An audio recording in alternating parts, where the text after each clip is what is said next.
What if there was a grain crop that didn't have to be replanted every year? One with deep roots that stay in the soil, trap carbon, prevent erosion, filter water.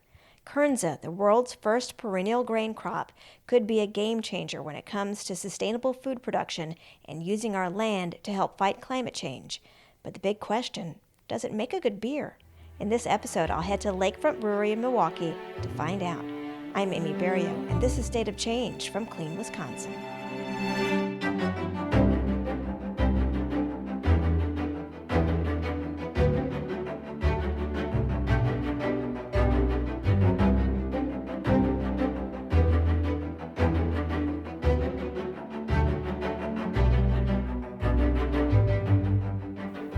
On a Tuesday morning, hours before doors open to the public, I meet Lakefront Brewery owner and co-founder Russ Klisch for a beer.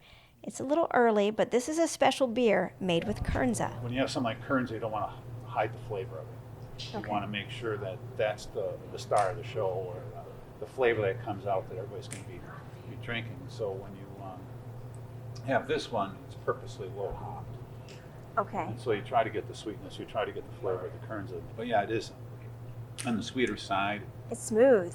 Yeah, well, it's smooth, but wheat beers in itself get a little creamier, maybe, or a little bit smoother, kind of. Just the mouthfeel kind of coats your tongue a little bit more. It's not as sharp, the carbon dioxide doesn't seem to affect as much, or it's a different type of a smoothness that's on the tongue. That's good.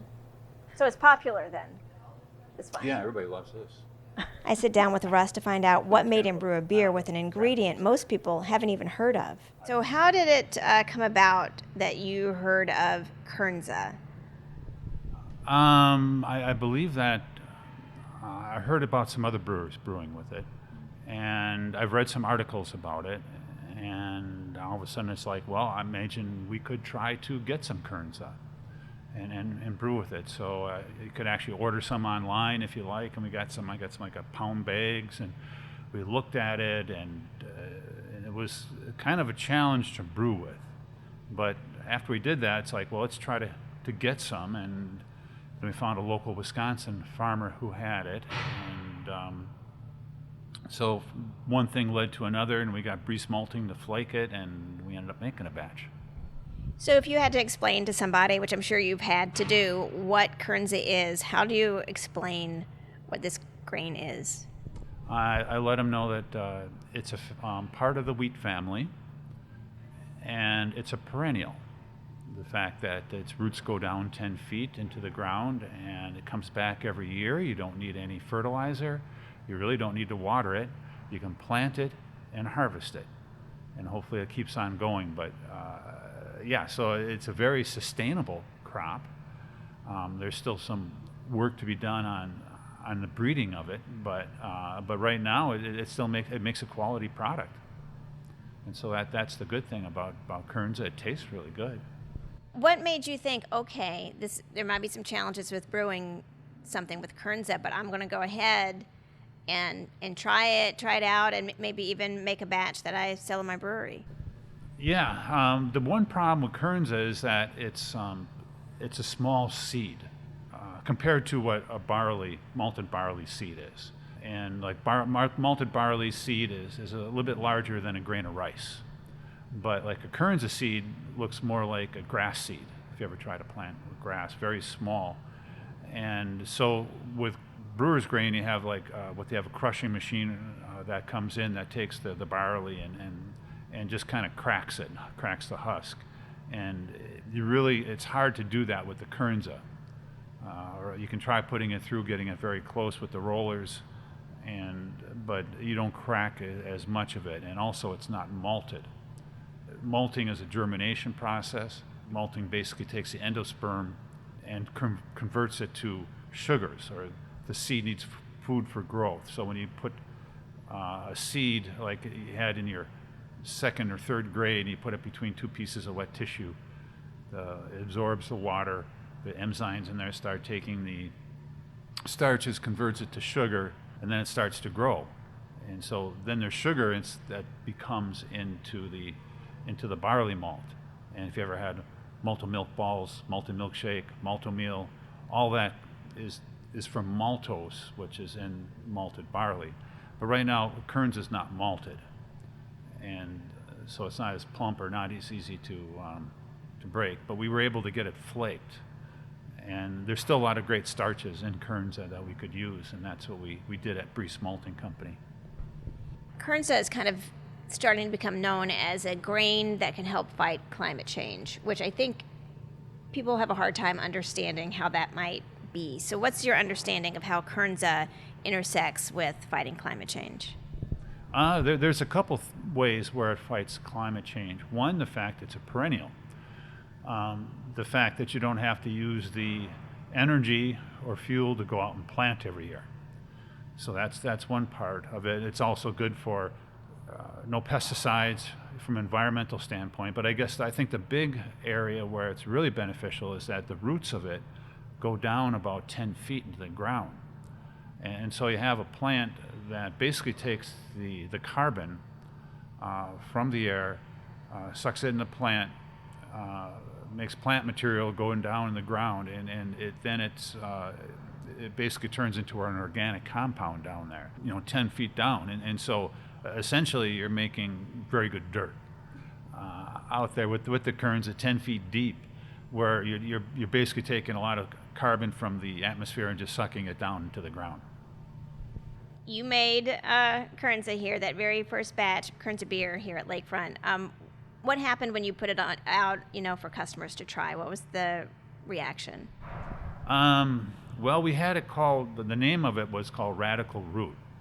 And I think it was too radical for people. And people, you learn a lot in brewing and different names and how important it is. And I don't think the name Root was not very appetizing to people. And we switched the name from Radical Root to pretzel wheat, because it is a wheat, and it tastes like a pretzel, and it sold 3 times better. But people didn't understand it was Kernza. They were mostly trying to drink a wheat beer. But I thought it was very interesting that people drinking wheat beers. This was very successful and very liked, and like I say, we've been blowing through the half barrels ever since on that, since we switched the name.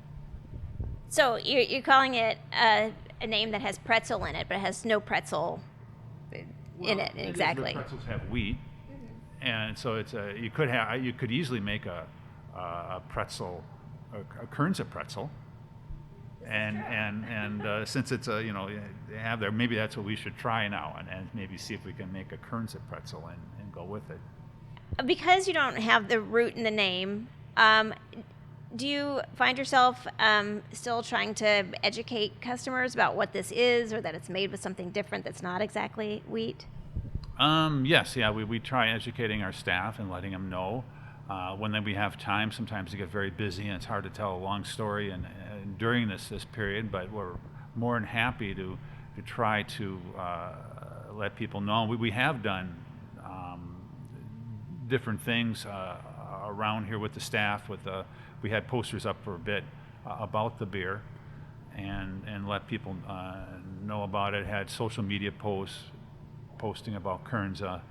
So we have tried to do it. We could probably do a better job, though. Well, are people intrigued when they start hearing that this is some sort of climate-friendly grain that's in the beer? There are people that definitely are intrigued and are very gung-ho about it. I think our staff is very gung-ho, and then there's other people that maybe you need a little more education with or look at. But to me, I look at it as just there's a couple ways. It can be very environmentally friendly, which it is, and we support. But even if you didn't support that or didn't believe in climate change, it's a very good way to make something better and cheaper. You have it, even though Kernza could be expensive, but the thought of the fact you could have a perennial. I know they've been searching for like perennial corn for a long time, and other crops that come back every year. And if you find one of those, then there's great benefit to the farmer and to the food chain. You've kind of overcome a few challenges to brew this beer. Why is it important to you to take on that challenge and try to expand Kernza in Wisconsin? Well, to me, it's kind of our DNA of our brewery. We were the first organic brewery in the United States here back in 1996. And I always remember an interview I heard on NPR about some German farmer.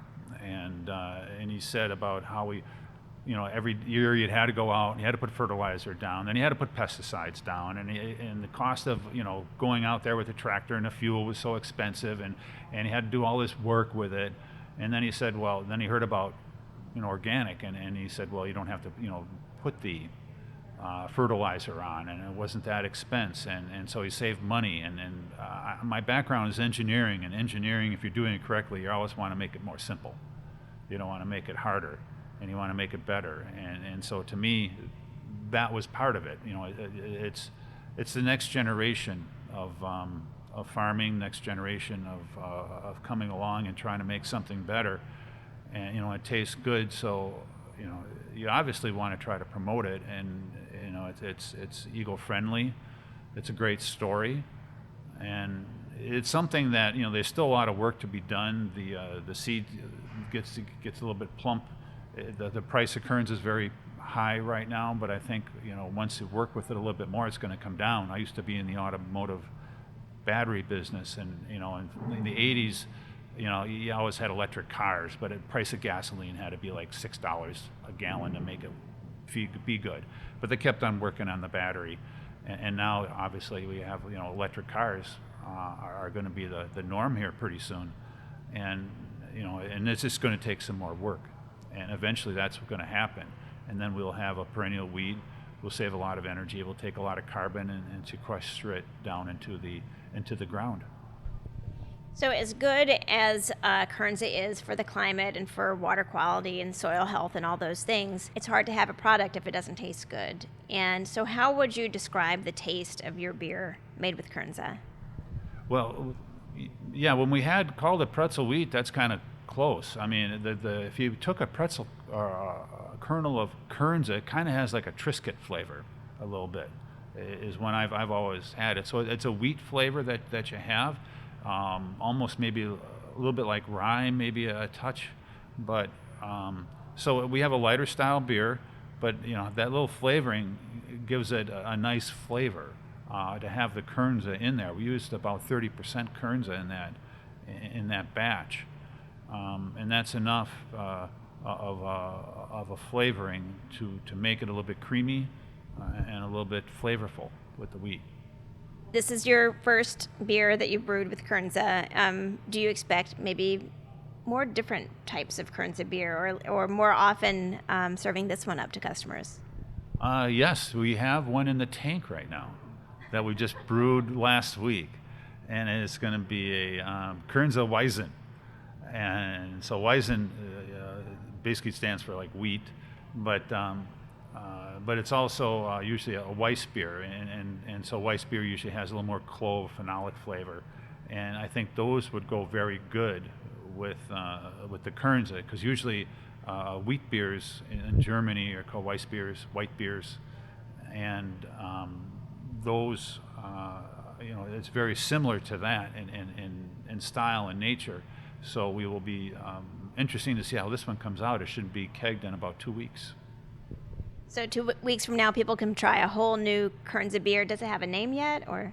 No, we haven't named that one yet. I don't. Well, it's called Kernza Weizen, but I don't know if that's going to be on the tap handle sticker. I don't think we've made one yet, but it will be here. But it might be like up to a month before it comes out. Once we keg it, we have to wait for something else to open up on the tap line. And so it's not like, it's kegged and all of a sudden it's on draft. And so, please call ahead if you want to. But I would say, what's May, middle of June for sure, that we'll probably have that on draft here. Okay, well, keep us posted on the name, and I think you'll have a ton of people from Clean Wisconsin coming to try it out when it comes out. Yeah. No, it'd be great to promote it. And promote Kernza in general, and because that's one of the things. It's the chicken and the egg. If you don't have the demand, you're not going to get people growing it. And so to me, that's part of the quest here, is to get people interested, because it's going to be good just not for brewing but for baking, making muffins, and maybe I should make that pretzel out of Kernza. And you can have these different things, and if we can get it flaked for people, like Breeze Malting Company did for us, it'll make it a lot easier. And it is such a great story, and there will be people that are willing to pay, $1 more a muffin or something for a Kernza, or a couple dollars, just to help support this technology to bring it along and create the demand so farmers can go out there and grow more and have a good cash crop. Russ Klisch, co-founder of Lakefront Brewery, thank you so much, not just for talking with me, but for your dedication here, for all the things you're doing for the climate and the planet. I really appreciate it. Well, thank you, Amy. Thank you for coming here and letting me tell my story. To find out more about Kernza, where to try it, and how it can benefit our environment, log on to cleanwisconsin.org. I'm Amy Barrilleaux, and you've been listening to State of Change, powered by Clean Wisconsin.